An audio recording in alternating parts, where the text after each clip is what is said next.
Sir జగన్కి CBI court relief next step అదేనా? ఇది మళ్ళీ బ్యాక్ టు పెవిలియన్ లాగా మళ్ళీ జగన్ ఆయన సిబిఐ కేసులు ఇవి ఒరిజినల్ కేసులు, ఈ మధ్యలో వచ్చిన లిక్కర్ కేసులు ఇట్లాంటివి కాదు. జగన్ మీద క్విడ్ ప్రోకో కేసులు ఏవైతే పెట్టారో అవి ఎంతకాలం నడుస్తాయి? ఇంతవరకు దాంట్లో ఛార్జెస్ ఆరోపణలు ఫైనలైజేషనే జరగలేదు.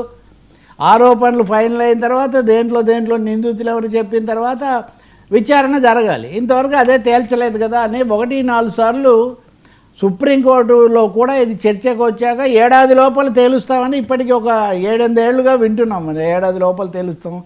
సిజేఐగా ఎన్వి రమణ ఉన్నప్పుడు కూడా ఇంకా ఏడాదిలో అయిపోయింది. ఇంకా జైలు పెద్ద హెడ్డింగ్లు జగన్ జైలుకైనా ఇట్లాంటివి ఇవన్నీ అయిపోయినాయి.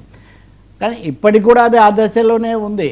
ఈ సమయంలో మొన్న లండన్ పర్యటనకు వెళ్లే ముందు జగన్ నేను లండన్ వెళ్తాను కాబట్టి హాజరు కాలేనని మినహాయింపు కోరడము, అక్కడికి వెళ్ళడము, వెళ్ళిన తర్వాత ఫోన్ నెంబర్ తప్పించారని వీళ్ళు కేసు పెట్టడం ఈ తతంగం అంతా అయింది. 14వ తారీఖున ఆయన ఏసీబీ కోర్టుకు హాజరు కావాలి. అంటే మళ్ళీ పూర్తి స్థాయిలో విచారణ మొదలవుతుంది. కానీ జగన్ ఇప్పుడు ఒక దరఖాస్తు పెట్టుకున్నారు, అక్కడ మెమో దాఖలు చేశారు.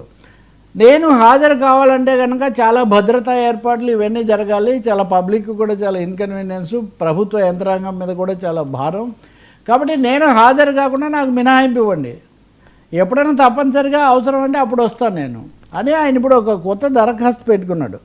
సిబిఐ కోర్టేమో మొన్న ఆయనకు మినహాయింపిస్తూ లండన్ వెళ్ళడానికి అనుమతి ఇచ్చినప్పుడే మీరు 14వ తారీఖు తప్పకుండా హాజరు కావాలి, ఆ షరతు మీద ఇస్తున్నాం అన్నారు. ఇప్పుడు ఆయన తన లాయర్ ద్వారా మళ్ళీ అక్కడ దరఖాస్తు చేయిస్తున్నారు కదా, నేను హాజరు నుంచి మినహాయింపు ఇవ్వండి. ఇది ముఖ్యమైన గేమ్ చేంజర్ అవుతుంది. ఎందుకంటే 2014 ఎన్నికలకు ముందు లేదా 2014-19 మధ్యలో కూడా జగన్ ప్రతి శుక్రవారం కోర్టుకు హాజరు కావటం అన్నది ఒక పెద్ద ఆంధ్రప్రదేశ్ రాజకీయాల్లో లేదా తెలుగు రాష్ట్రాల్లో అది ఒక డైలాగ్గా ఉండేది. పవన్ కళ్యాణ్ సినిమాలో కూడా, భీమ్లా నాయక్ సినిమాలో కూడా శుక్రవారం కోర్టుకు రావడం అన్నదాన్ని కూడా పెట్టారు. ఓకే, ఎవరున్నా కోర్టుకు హాజరవుతారో అది వేరే సమస్య. కానీ ఇక్కడ ఇంతకుముందేమో నేను ముఖ్యమంత్రిగా ఉన్నాను కాబట్టి నా విధి నిర్వహణ వల్ల నేను హాజరు కాలేనంటే అప్పుడు మినహాయింపించారు. తర్వాత ప్రతిపక్ష నాయకుడి హోదా అన్నది అది కూడా రాలేదు. రాకపోయినా కానీ ఆ భద్రతా ఏర్పాట్లు అవన్నీ ఉంటాయి కాబట్టి ఆ పేరుతో ఆయన ఇప్పుడు మినహాయింపు అడుగుతున్నారు.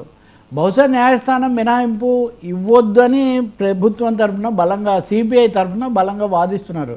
ఎందుకంటే సిబిఐ లండన్ వెళ్ళడానికి ఇచ్చిన మినహాయింపునే తప్పు పట్టింది. ఆయన తప్పు నెంబర్ ఇచ్చాడు, మమ్మల్ని తప్పుదోవ పట్టించాడని. కాబట్టి ఇప్పుడు సిబిఐ ఎలాంటి స్టాండ్ తీసుకుంటుంది?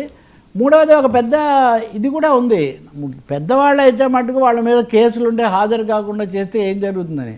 కాబట్టి కోర్టు నిజంగా జగన్కు రిలీఫ్ ఇస్తుందా లేదా, ఇవ్వకపోతే ఆగుతాడా, అది కూడా ఇవ్వకపోతే 14వ తారీఖు వస్తారా లేదా అనేది ఒకటైతే, దీని మీద మళ్ళీ హైకోర్టు మళ్ళీ సుప్రీంకోర్టు ఈ తతంగం ఇలాగే నడుస్తూ ఉంటుందని ఒక పెద్ద సందేహం కలుగుతుంది. కానీ కీలకమైన అంశం మటుకు జగన్ ఓల్డ్ కేసెస్ ఆర్ ఇది ప్రధానంగా జగన్ కేసుల మీదకి మళ్ళీ రాజకీయం మళ్ళుతుంది.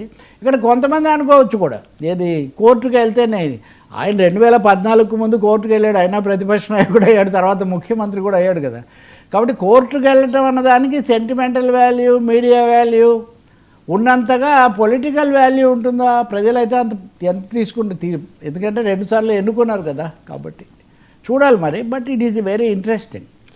కోర్టు ఏం స్టాండ్ తీసుకుంటుంది, సిబిఐ ఏం స్టాండ్ తీసుకుంటుంది, దీని మీద పై కోర్టులు ఏం స్టాండ్ తీసుకుంటాయి.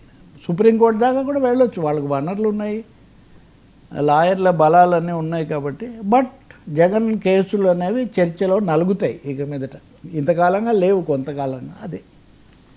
సార్ జూబ్లీలో ఫ్యామిలీ పొలిటికల్ వార్ ట్విస్టులు అసలు ఏం జరుగుతుంది? TDP secret